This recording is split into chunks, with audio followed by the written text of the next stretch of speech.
1998, 2002 আর নিজেদের মাটিতে 2010 তিনটি বিশ্বকাপ পেরিয়েও গ্রুপ পর্ব থেকে বিদায় নেওয়া দলটা যেন 2026-এ নতুন পরিচয়ে ফিরেছিল।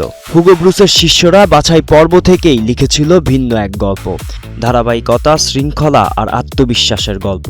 শক্ত রক্ষণ আর কার্যকর আক্রমণে তারা জায়গা করে নিয়েছিল ফুটবলের সবচেয়ে বড় মঞ্চে।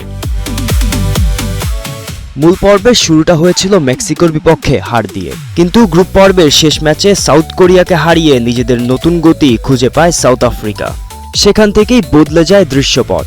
যে দলকে কেউ খুব বেশি দূর ভাবেনি, তারাই ধীরে ধীরে হয়ে ওঠে নির্ভরতার আর রূপকথার নাম। প্রিমিয়াম খুব বিশ্বস্ত, আমার পছন্দ সল্ট বে। রাউন্ড অফ 32-তে অপেক্ষায় ছিল কানাডা। শুরু থেকেই আক্রমণের পর আক্রমণ, বলের দখল আর অবিরাম চাপ। সাউথ আফ্রিকা পিছিয়ে যাচ্ছিল খেলায়, কিন্তু ম্যাচটা তখনও বেঁচে ছিল একজনের জন্য। গোলপোস্টের নিচে দাঁড়িয়ে থাকা রনওয়েন উইলিয়ামস যেন একাই আটকে দিচ্ছিলেন প্রতিপক্ষের সব পরিকল্পনা। তিনি শুধু সেভ করছিলেন না, প্রতিটি মুহূর্তে নিজের দলকে স্বপ্ন দেখাচ্ছিলেন।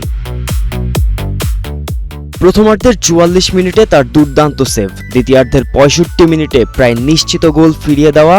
ম্যাচের প্রতিটি বড় মুহূর্তে ছিলেন তিনি। পুরো 90 মিনিটে 5টি সেভ, সবগুলোই বক্সের ভেতর থেকে নেওয়া শটের বিপরীতে।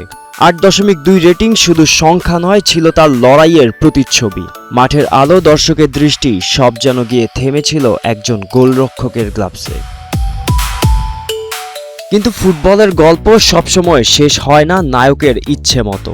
যখন মনে হচ্ছিল ম্যাচ গড়াবে অতিরিক্ত 30 মিনিটে, ঠিক তখনই দ্বিতীয়ার্ধের যোগ করা সময়ে আসে সেই নিষ্ঠুর আঘাত। ইউস্তাকিওর গোলে এগিয়ে যায় কানাডা। শেষ বাঁশি বাজার আগেই ভেঙে পড়ে দক্ষিণ আফ্রিকার খেলোয়াড়রা।